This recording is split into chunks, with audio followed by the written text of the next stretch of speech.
जय हिंद। नमस्कार दोस्तों, आप सभी का मेरे YouTube चैनल पर बहुत बहुत स्वागत है। प्यारे विद्यार्थियों, आज हम बात करेंगे पदवर्दी को लेकर और रीट भर्ती 2021 में कौन कौन से प्रश्नों पर याचिका लगी है लेवल 2 में, उन पे बातचीत करने वाले हैं। सबसे पहले हम बात करेंगे पदवर्दी को लेकर एक बड़ी अपडेट सामने आ रही है, उस कौन सी अपडेट है उस पर चर्चा करते हैं। तो बड़ी अपडेट ये है कि रीट के पदों की संख्या 50,000 करने के लिए काफ़ी लंबे समय से आंदोलन हो रहा है। उसी आंदोलन के अंतर्गत ही विद्यार्थी दानिश अबरार, विधायक दानिश अबरार से मिले थे और दानिश अबरार ने विद्यार्थियों की बात को सुना और बिल्कुल सकारात्मक आश्वासन दिया और विद्यार्थियों के सामने ही शिक्षा मंत्री बीडी कल्ला जी से फ़ोन पर बातचीत की। तब ये बात निकलकर सामने आई कि बीडी कल्ला जी ने कहा है कि नई भर्ती रीट भर्ती 2022 की जो घोषणा हुई है 20,000 पदों पर, उन पदों को इसी भर्ती में शामिल करने के बारे में विचार किया जा रहा है। प्यारे विद्यार्थियों, ये बहुत बड़ी अपडेट है।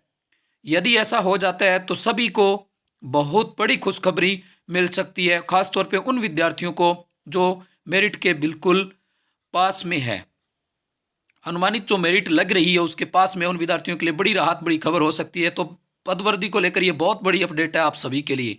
यदि सरकार पदों की संख्या 50,000 कर देती है तो सभी के लिए राहत भरी खबर होगी। प्यारे विद्यार्थियों, अब हम बात करेंगे रीट भर्ती 2021 में किन प्रश्नों पे याचिका लगी है लेवल 2 में। लेवल 2 में जिन प्रश्नों पे याचिका लगी है उनकी सुनवाई जो है वो प्यारे विद्यार्थियों 24 जनवरी को होनी है। कौन कौन से प्रश्न है आइए नज़र डालते हैं। 5 से 7 प्रश्न है जिन पे सुनवाई होनी है। तो सबसे पहला जो प्रश्न है वो है, डॉक्टर चंद्रा अदम्य साहस की धनी थी, प्रयुक्त वाक्य में साहस शब्द किस व्याकरणिक कोटि का है। ये प्रश्न नंबर 1 जिन पे याचिका लगी है। नंबर 2 प्रश्न है, वे मेरे घर आएंगे क्योंकि उन्हें अजमेर शहर घूमना है, रचना की दृष्टि से किस प्रकार का वाक्य है। इस प्रश्न पर भी आपत्ति विद्यार्थियों ने लगाई है। CCE में व्यापकता का आशय निम्नलिखित में से नहीं है। ये 3 नंबर प्रश्न है। इसमें बोनस मिला है लेकिन इसमें बोनस हटाने के लिए भी याचिका लगी है।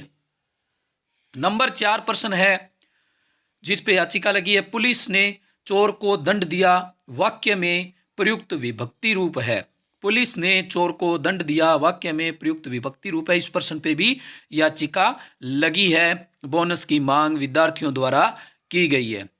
और नंबर 5 प्रश्न जिस पे सबसे ज्यादा उम्मीद है कि बोनस मिलेगा वो प्रश्न है, हल्दी घाटी के युद्ध में महाराणा प्रताप के चंदावल दस्ते में शामिल है।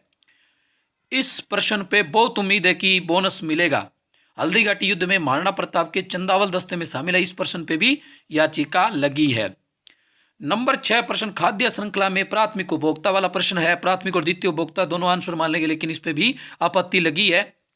इस पे उम्मीद कम है लेकिन आपत्ति जरूर लगी है। नंबर 7, जब हम वर्तमान, इसमें 2 उत्तर माने गए थे खाद्य श्रृंखला वाले में, तो इसमें बोनस की मांग की गई है। नंबर 7, जब हम वर्तमान स्कीमा का, ये साइकोलॉजी का प्रश्न है, जब हम वर्तमान स्कीमा का प्रयोग बाह्य जगत के विश्लेषण हेतु करते हैं तो उसे कहा जाता है। इसमें भी बोनस की मांग है, वो विद्यार्थियों द्वारा की गई है कि इसमें भी बोनस दिया जाए।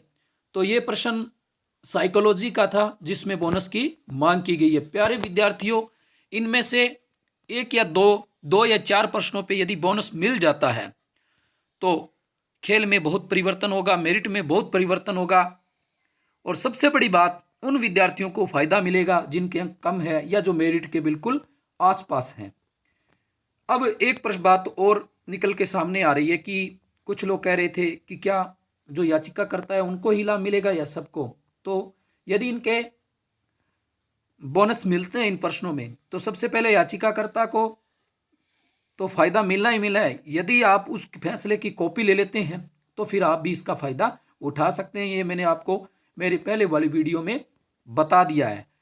अब एक बात और मैं आपको बताना चाहता हूं प्यारे विद्यार्थियों कि सुनवाई के बारे में बार बार पूछा जा रहा था, सुनवाई कब है। 24 जनवरी को लेवल 1 के 14 प्रश्नों पे और लेवल 2 के इन प्रश्नों पे सुनवाई होनी है। अब ये सुनवाई, क्या इसी सुनवाई में बोनस मिल जाएगा, ऐसा भी विद्यार्थी पूछ रहे थे। तो इसका कुछ नहीं कह सकते, सुनवाई लंबी भी चल सकती है। आज के लिए इतना ही। प्यारे विद्यार्थियों, आप सभी को जय हिंद, धन्यवाद।